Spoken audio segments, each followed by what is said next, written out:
So in yesterday class, I hope you remember that we discussed about the different kind of infectious agents, and basically we were talking about the different categories of infectious agents, right?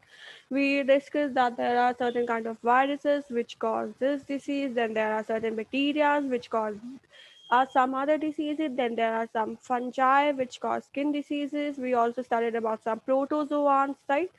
So what did we do was we actually studied certain kind of infectious agents, or we actually studied certain categories of infectious agents. So now the question that arises over here is that why do we need to study these different categories of infectious agents? Cannot we study like that? This is virus, okay, this is bacteria, and or like this organism causes cold, and this organism causes acne, and this organism causes TB. So why do we need to differentiate them into different categories? These are very important categories because these categories help to decide that what kind of treatment to use against these pathogens. अगर हमें पता ही नहीं होगा कि ये disease या कोई disease virus से होती है या कोई डिसीज़ बैक्टीरिया से होती है, तो हमें पता कैसे चलेगा कि हमें उनके अगेंस्ट कौन सा ट्रीटमेंट यूज़ करना है. For example, let's just take the example of present situation of COVID-19, right? अब अगर हम बात करें, अगर हमें पता ही नहीं होता कि ये जो कोविड-19 है वो एक वायरस है, राइट? या फिर अगर हमें ये नहीं पता होता कि वायरसेस जो हैं वो एंटीबायोटिक्स की वजह से उनकी डेथ नहीं होती, या फिर हमें ये नहीं पता होता कि एंटीबायोटिक्स सब ऑर्गेनिजम्स के लिए यूज़ नहीं होते, तो हम क्या करते हैं, हम एंटीबायोटिक्स यूज़ करते जाते लगातार एंटीबायोटिक्स यूज़ करते जाते हैं और उससे वायरस पे कुछ असर नहीं होता. So we need to categorise infectious agents so that we can decide what kind of treatment to use against them, right? Okay. So after that, let's just discuss it in detail कि इसका मतलब है क्या. Now let's just try to understand the situation कि अगर हम एक bacteria की बात करते हैं तो बैक्टीरिया में बहुत सारी लाइफ प्रोसेसेस हैं. कौन कौन से लाइफ प्रोसेसेस? उसका उसका कुछ मेटाबॉलिज्म है, उसका सेल वॉल बनाने का तरीका है, right? It makes a cell wall in order to protect itself. वो अपनी डीएनए की रेप्लिकेशन अलग तरीके से करता है, उसके जो प्रोटीन्स हैं उनको बनाने का कुछ मेथड अलग है. बट जो प्रोसेसेस बैक्टीरिया की लाइफ में हो रही हैं, that processes are not shared with the virus group. मतलब वायरस अपने आप को सस्टेन करने के लिए वो प्रोसेसेस नहीं करता जो बैक्टीरिया करता है.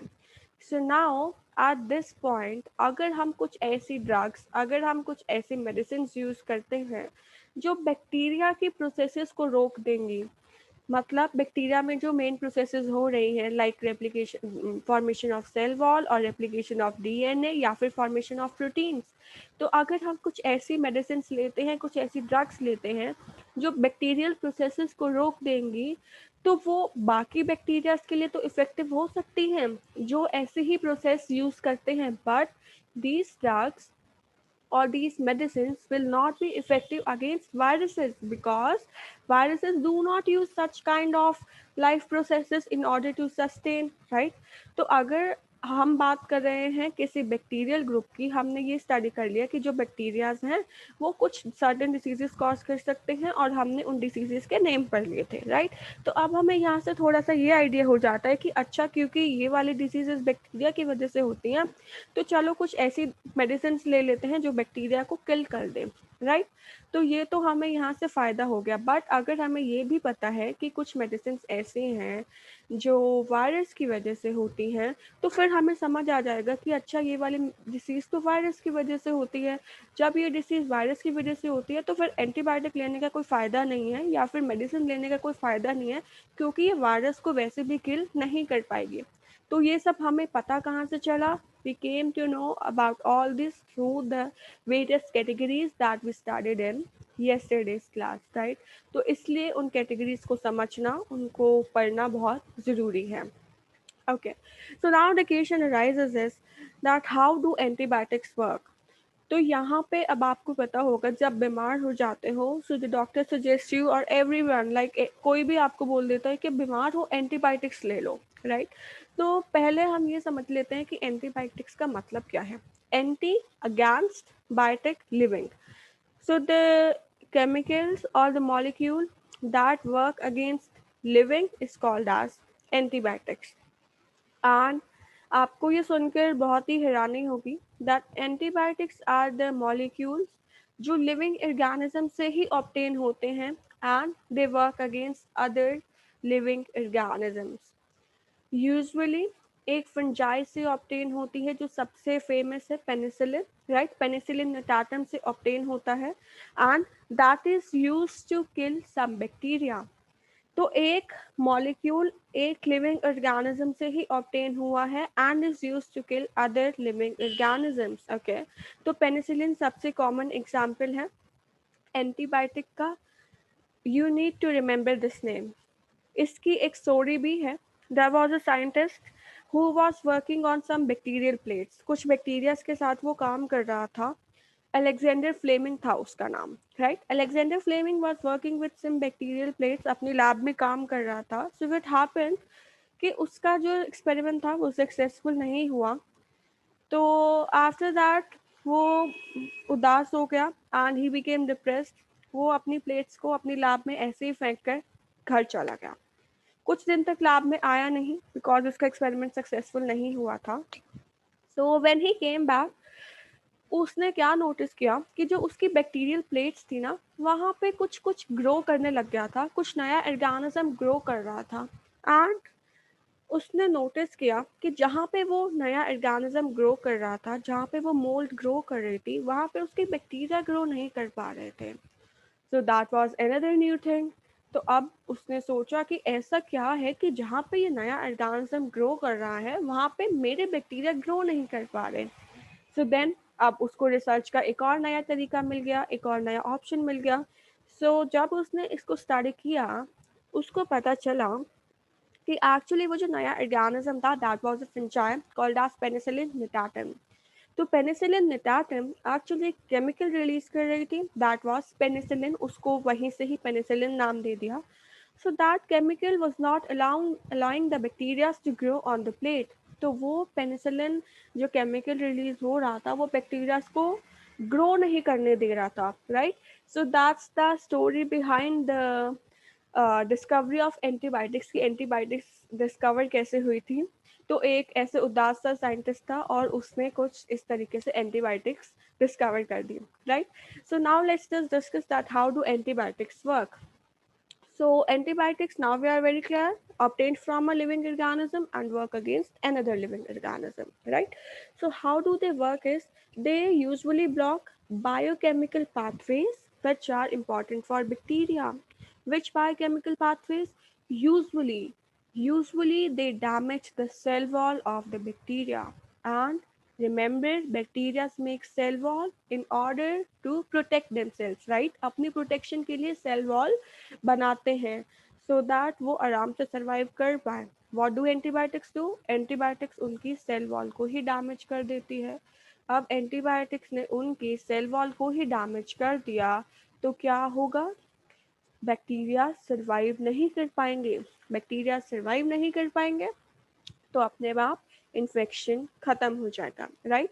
I hope you can see antibiotic capsule on the molecules represented in blue color. What are they doing is they are damaging the cell wall of bacteria. Okay. So now let's just discuss that what are the four ways in which antibiotics can have effects on bacteria. So first of all, we have already discussed that they can disrupt the cell wall synthesis in bacteria. वो cell wall synthesis bacteria में होने ही नहीं देंगे and cell wall is meant for providing protection to bacteria. तो पहली बात तो यहाँ पे खत्म। Next is they can also inhibit RNA synthesis. और आरएनए सिंथेसिस अगर नहीं होगी तो जेनेटिक मटेरियल आगे नहीं बढ़ पाएगा, राइट। आगे प्रोटीन्स और नहीं बन पाएंगे। They can also inhibit DNA replication. DNA replicate ही नहीं होगा तो कुछ डिवाइड ही नहीं कर पाएगा, बैक्टीरिया आगे सर्वाइव नहीं कर पाएगा। दे can also inhibit protein synthesis.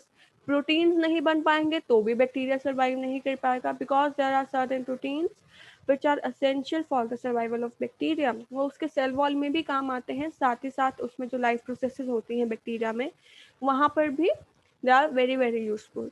So there are four ways in which antibiotics work. So it's up to you if you need to remember these ways, because these are not in NCRT and they won't come in exam.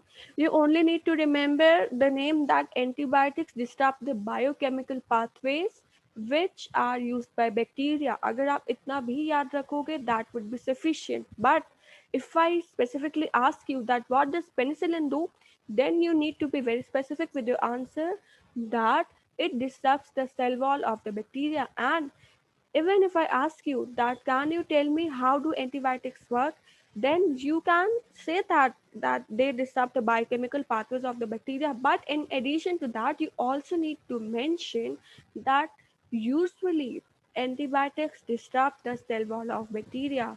You need to mention this line. आपको cell wall की disruption वाली बात बतानी पड़ेगी, or else I will not award you full marks. Remember that. Okay. So after that, now let's just move towards the examples of some antibiotics. There are certain examples of antibiotics. आप अगर इसमें से 2 या 3 याद रख पाएँ, that would be sufficient for you. So you need to remember a name, penicillin. That's compulsory for you to remember, right? Penicillin आपको याद रखना पड़ेगा. उसके बाद amoxicillin, शायद आपने सुना होगा अपने, हम कॉमन हाउस होल्ड्स में कुछ एंटीबायोटिक्स के नेम सुनते रहते हैं. amoxicillin है. And you do not need to remember the groups, you just need to remember the examples like penicillin, amoxicillin, after that erythromycin and ofloxacin. So ये चार नाम अगर आप याद रख सकते हैं, well and good. ciprofloxacin, so erythromycin, azithromycin, ये कुछ सिमिलर से नेम है. तो 3 या 4 नेम अगर आप याद रख सकते हैं, well and good. Otherwise just remember penicillin. Okay. So after that, now the question arises over here is कि एंटीबायोटिक्स क्या करते हैं. एंटीबायोटिक्स जाके बैक्टीरियल सेल को किल कर देते हैं. तो हम ह्यूमन से तो एंटीबायोटिक्स को कंज्यूम कर रहे हैं ना, तो वो अगर सेल्स को किल कर रहे हैं तो क्या ह्यूमन सेल्स को डैमेज नहीं करते? No, antibiotics do not kill human cells, because how do antibiotics work? They usually damage cell wall. Human cells are the example of animal cells. Animal cells do not have a cell wall. So, because human cells do not have a cell wall, so antibiotics cannot have such kind of effects on us, and that's why antibiotics do not kill human cells, right? So, this is a direct question, and you need to remember it because sometimes the question may be asked, and you should be able to answer it. Okay. Now, the next question that arises over here is that why antibiotics do not work against viral infections. अभी तो COVID-19 का time है, right? So many people are suffering from COVID-19. तो antibiotics क्यों नहीं ले लेते? Because antibiotics are molecules obtained from a living organism that work against another living organism. तो फिर वायरल इन्फेक्शंस के लिए एंटीबायोटिक्स काम क्यों नहीं करती? बिकॉज वायरसेस ऐसे पाथवेज यूज करते ही नहीं जो बैक्टीरियाज यूज करते हैं. The most important thing is that viruses use our machinery. हमारी बॉडी की मशीनरी वायरसेस यूज करते हैं. अगर हम वैसे भी उनको किल करने की कोशिश करें, so what we'll be doing is we'll be killing our own cells. Moreover, viruses कोई ऐसे सेल वॉल बनाते ही नहीं जो हम उसको डिस्टर्ब कर सके. So that's why antibiotics do not work against viral infection. तो जब भी आपको viral infection होता है, you are not advised to have or consume antibiotics. Okay. So after that, this is just a reminder that antibiotics do not kill viruses, so they don't work against the flu or cough or cold. So you should not consume antibiotics if you are suffering from cough and cold. But now अब आप question पूछोगे कि हमें तो cough and cold हुआ था, हमने दवाई ली, हम ठीक हो गए, right? So actually that was bacterial infection along with the viral infection. And when you took the medicine actually cured the bacterial infection and not the viral infection. तो आपने जो मेडिसिन ली थी उसकी वजह से आपका बैक्टीरियल इन्फेक्शन ठीक हो गया था, वो ख़त्म हो गया था एंड आपको बेटर लगने लगा था, राइट? आपको लगा कि आप ठीक हो गए हो, बट स्टिल वायरस आपकी बॉडी में रहता है and then automatically after 4 to 5 days, usually in the case of common cold, it gets removed out because फिर आपकी बॉडी की इम्यूनिटी धीरे धीरे काम करना शुरू हो जाती है, right? So if we talk about the viral infections, cold, sore throat, sore ears, so antibiotics do not work against them, right? After that, let's just move towards the next topic, that is means of spread of diseases. क्योंकि अभी तक तो हमने बात कर ली diseases के बारे में, हेल्थ के बारे में, types of diseases, and then the we also discussed about the kind of organisms that cause various type of diseases, right? तो अब हम बात कर लेते हैं कि ये जो डिसीजेस हैं ये एक पर्सन से दूसरे पर्सन में स्प्रेड कैसे हो जाती हैं, and you all need to remember the different means through which this diseases spread from one person to another person, right? So the first method is through air. Air के through बहुत सारी diseases हैं that get transmitted from one person to another person, and the example is common cold, tuberculosis and pneumonia, right? Let's just concentrate on the figure. देखो पहली figure में the organism that is being displayed on the left, उसके lungs में कुछ आपको red red particles दिख रहे हैं, and those red particles are indicating the presence of a foreign organism or the presence of a pathogen. Pathogen means the organism that is responsible for causing a disease. Now what is happening is, because he is not taking any kind of precaution, so what is happening, respiratory tract के through वो जो particles हैं, जो pathogens हैं, that are entering और passing through the air, right? And while passing through the air, the other healthy person is inhaling them, and those particles are entering inside the body of another person who is healthy, जो अभी तक healthy है, but as soon as these particles will enter inside the lungs of another organism, वहाँ पे भी infection cause हो जाएगा और इसकी वजह से उसको भी disease हो जाएगी, right? सो निमोनिया इस kind of is example of disease जहाँ पे आपके जो लंग्स हैं वो इन्फेक्टेड हो जाते हैं। तो अगर अब हम बात करते हैं कोविड-19 की, तो कोविड-19 में आपको बार बार यही बोला जाता है, मेंटेन सोशल डिस्टेंसिंग, राइट? उसके बाद आपको बोल देते हैं वेयर अ मास्क, आप बहुत ज़्यादा डिस्टेंस मेंटेन करो, क्लोज प्रॉक्सिमिटी में नहीं रहो। तो अब आपको समझ आ रहा होगा कि कैसे कैसे ये डिसीज ट्रांसमिट हो जाती है। नाउ लेट्स जस्ट अज्यूम कि जो पर्सन था लेफ्ट साइड पे, अगर उसने मास्क पहना होता तो क्या होता, और अगर दूसरे वाले पर्सन ने भी मास्क पहना होता तो क्या होता। ये वाले जो पार्टिकल्स थे वो एयर में एंटर नहीं करते, या फिर अगर थोड़े बहुत कुछ एंटर कर भी जाते, सामने वाले पर्सन ने भी मास्क पहना हुआ है, उसकी बॉडी में वो एंटर नहीं कर पाते, राइट? तो इसके थ्रू आप एयरबॉर्न डिसीजेस से बच सकते हो, right? So common cold we all have suffered through it, tuberculosis जिसमें हमारे लंग्स डैमेज हो जाते हैं, निमोनिया, निमोनिया में एक्चुअली हमारे जो एयर सैक्स है ना, एल्यूविलाई है लंग्स में जहाँ पे गैसेस का एक्सचेंज होता है, तो वो थोड़े से डैमेज हो जाते हैं, उनमें कभी कभार कुछ फ्लूइड भी फिल्ड हो सकता है, इन्फ्लेमेशन हो सकता है, वहाँ पे इन्फेक्शन हो सकता है, जिसकी वजह से ब्रीदिंग प्रॉब्लम्स हो जाती हैं। So these are all examples of diseases that are spread through air, and I hope it's very clear to you that how are diseases spread through air, right? So after that, another example that how are diseases spread through water. Okay, so there are some diseases, cholera and amoebic dysentery, examples of diseases which are spread through water. पता है आपको कि अगर आपको हमेशा से बोला जाता है कि क्लीन ड्रिंकिंग वाटर कंज्यूम किया करो, या कभी अगर कोई बीमार हो जाता है, सो ही और she is suggested to consume boiled drinking water, कि कहते हैं ना कि पानी बॉईल करके पीना। बॉईल करके क्यों पीना? क्योंकि जब आप पानी को बॉईल करते हो, whenever you boil the water, तो वहाँ पे 100 डिग्री सेल्सियस टेम्परेचर ऑब्टेन हो जाता है। तो at such high temperatures most microbes are not able to survive, right? Mostly जो microbes होते हैं वो survive नहीं कर पाते, so the water becomes fit to use. इसलिए हमेशा आपको बोला जाता है that you should always drink clean water, क्योंकि गंदे ड्रिंकिंग वाटर से, अनक्लीन ड्रिंकिंग वाटर से बहुत सारी डिसीजेस हो सकती हैं. Cholera is also an example and amoebic dysentery is also an example. So in the picture, you can see the symptoms of cholera: vomiting, low blood pressure, diarrhea, rapid weight loss, increased thirst, and loss of skin elasticity. Right? So these are all symptoms. आप देख सकते हो कि symptoms ये कितने problematic हैं. अगर एक person को हो जाए तो बहुत ज़्यादा problem हो जाती है. Right? So the person can be bedridden for a major period of time. Elasticity का मतलब होता है, इलास्टिक क्या होता है? जब इलास्टिक होता है, जब आप किसी चीज़ को खींचते हो then it regains its original shape, right?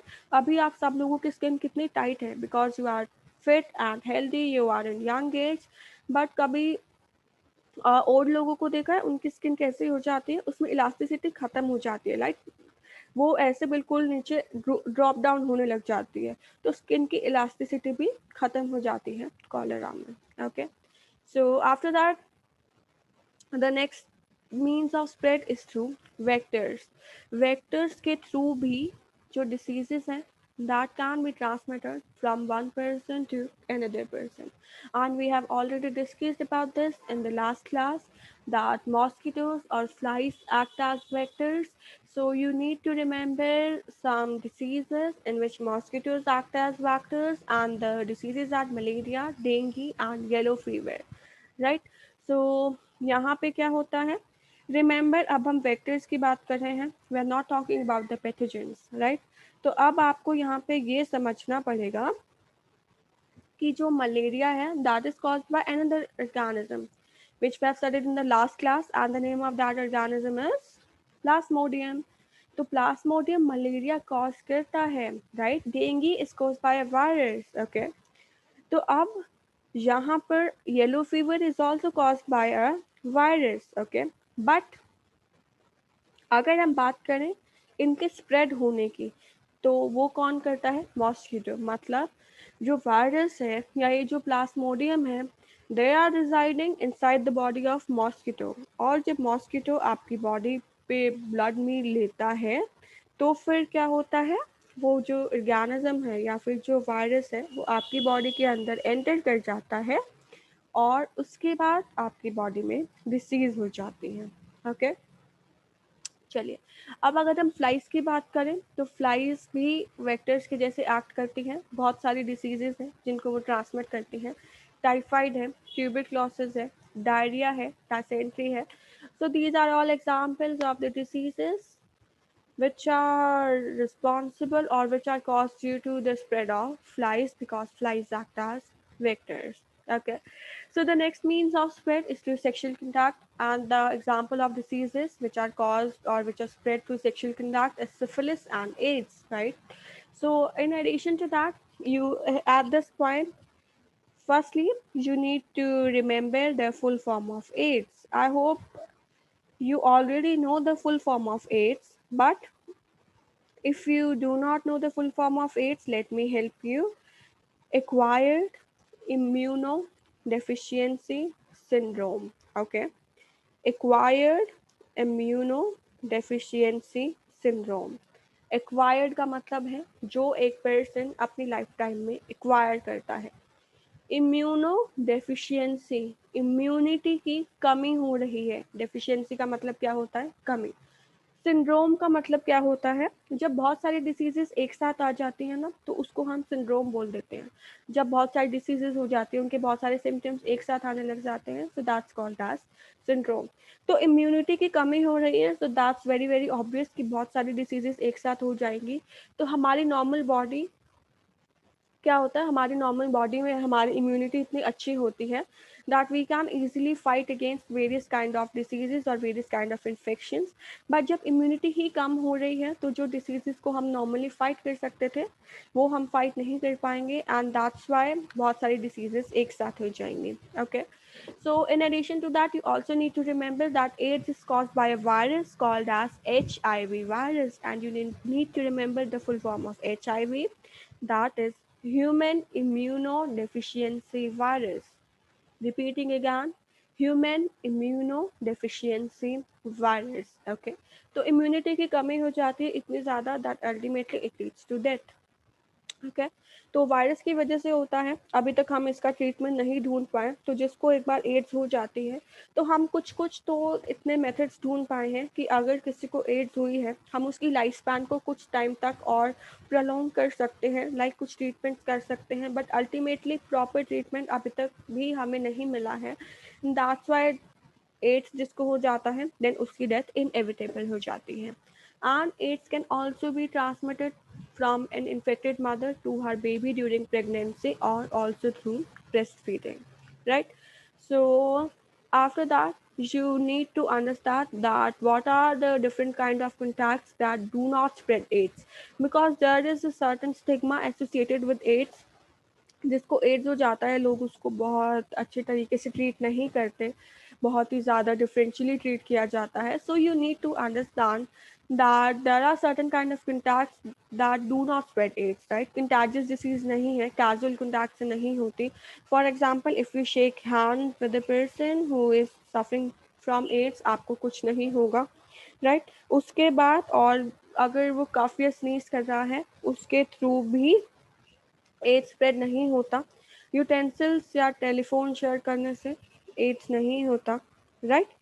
उसके बाद टाल शेयर करने से, ब्लड सकिंग इंसेक्ट से या फिर क्राउडेड ट्रांसपोर्ट से एड्स ट्रांसमिट नहीं होता.